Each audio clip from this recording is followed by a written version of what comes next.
Olá, eu me chamo Laurindo e estou aqui para poder compartilhar com você o resumo dessa mensagem da nossa série Orações Perigosas, e o tema de hoje é Eis-me aqui, envia-me a mim. O tema dessa série surgiu de uma percepção de que nós estamos vivendo numa geração extremamente crítica. Nós somos uma geração que idealiza muitas coisas, que sonha com muitas coisas, que critica demais, mas o fato é que nós pouco modificamos as realidades à nossa volta. Nós questionamos demais, mas não modificamos praticamente nada. E eu acredito que o motivo disso acontecer é que nós vivemos uma sociedade que é reflexo do iluminismo, do pós-iluminismo. O iluminismo é um período da história ao qual a razão surge, vem à tona acima da religião e talvez de outras situações de sentimentos. E uma das frases que caracteriza um pouco dessa nossa sociedade é a frase do filósofo e matemático René Descartes, que diz: penso, logo existo. O que essa frase quer dizer? Na verdade, nós fomos ensinados que o conhecimento é o que liberta, que quanto mais nós soubermos, mais livres nós seremos. O problema é que nós vivemos hoje uma época que nós temos acesso a tanta informação que nós nos achamos doutores em quase qualquer assunto.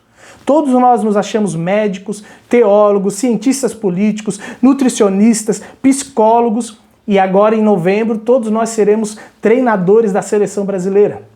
Nós vivemos de uma época em que somente talvez por nós acharmos e percebemos que nós temos uma grande liberdade de opinião, que é a obrigação que cada pessoa à nossa volta aceite a nossa opinião, porque nós somos especialistas em todos os assuntos. Nós lemos muito, nós vemos muitos vídeos no YouTube, e somente porque eu vi um vídeo de uma pessoa ensinando eu a botar uma tomada, eu já me acho no direito de dizer para um eletricista como ele deve fazer o serviço dele. O problema, na verdade, é que nós somos uma geração que gosta muito de dar opinião. Mas, como eu já falei, mas na maioria das vezes a gente não tem propriedade para falar dos assuntos. E para piorar, além de não termos propriedade para falar, nós nem estamos dispostos a ajudar a resolver o problema. Nós criticamos sem dar uma sugestão e sem querer ajudar a modificar uma realidade. Nós somos uma geração que eu acredito que precisamos ter a coragem de fazer a oração ousada que o profeta Isaías fez, em Isaías capítulo 6, versículo 1 ao 8, no final, no 8, dizendo: eis-me aqui, envia-me a mim. Quando nós olhamos para as Escrituras, nós vamos olhar aqui que o contexto do livro do profeta Isaías era um momento ao qual Deus estava querendo levantar algum homem, alguma pessoa, no propósito de questionar, de denunciar duas situações. Em primeiro lugar, a falsa religião de Israel.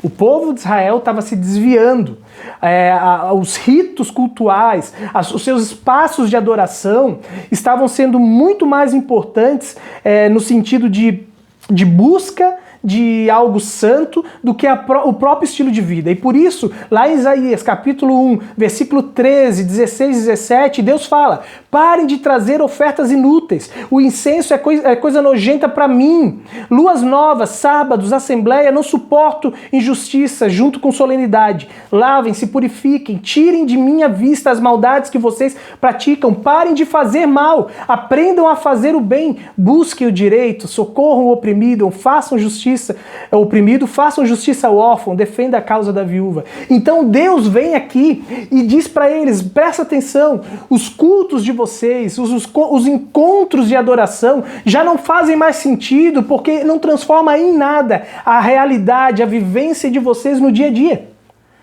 Deus queria levantar alguém que pudesse transformar essa realidade, que pudesse questionar o que estava acontecendo com a religiosidade de Israel. Mas não somente isso, Deus queria também levantar alguém que pudesse questionar a corrupção das autoridades. Isaías capítulo 5, versículo 8, Deus diz: ai daqueles que juntam casa com casa, emendam campo a campo, até que não sobre mais espaço e sejam os únicos a habitarem no meio do país. O profeta, na verdade, Deus está querendo levantar um profeta que possa denunciar as autoridades, os magistrados, os latifundiários, os políticos, porque eles estavam se desviando. Ao invés de cuidar das pessoas, eles estavam cuidando de si mesmos. Eles já não mais governavam para o povo, mas governavam para si mesmos.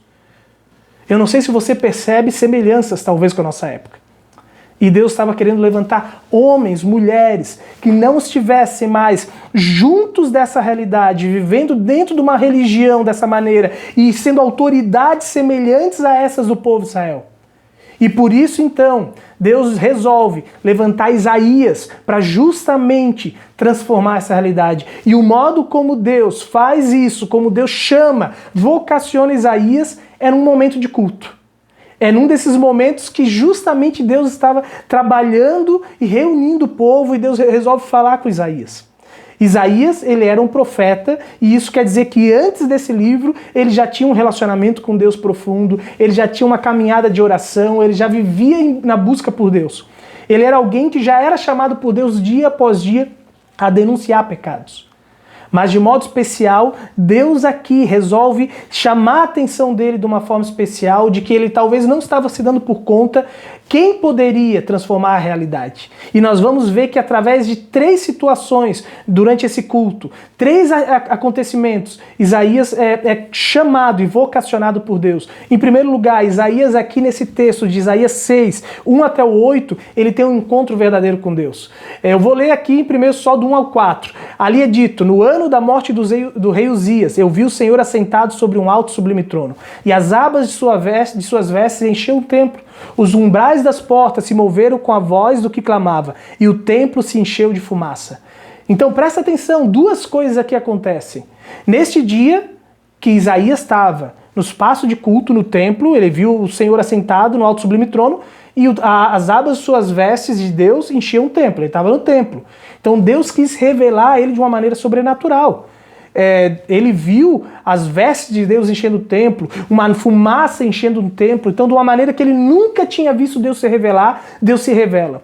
Em segundo lugar, Deus tinha um propósito com essa revelação sobrenatural de chamar a atenção do profeta. E ele diz: eu vi o Senhor assentado sobre um alto e sublime trono. O propósito de Deus era mostrar a Isaías que quem estava sobre o trono de Israel não era o rei Uzias, que havia falecido, não era o rei Davi no passado, não é nenhum dos reis que viriam pela frente, mas quem estava governando Israel era o próprio Deus.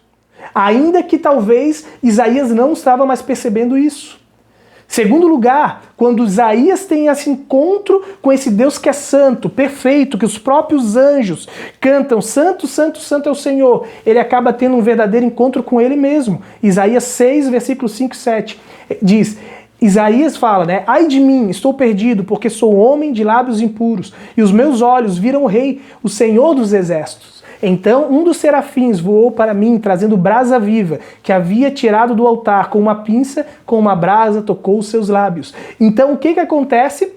Quando Isaías tem um encontro com Deus, a segunda consequência é que ele começa a perceber que ele estava falando muita besteira.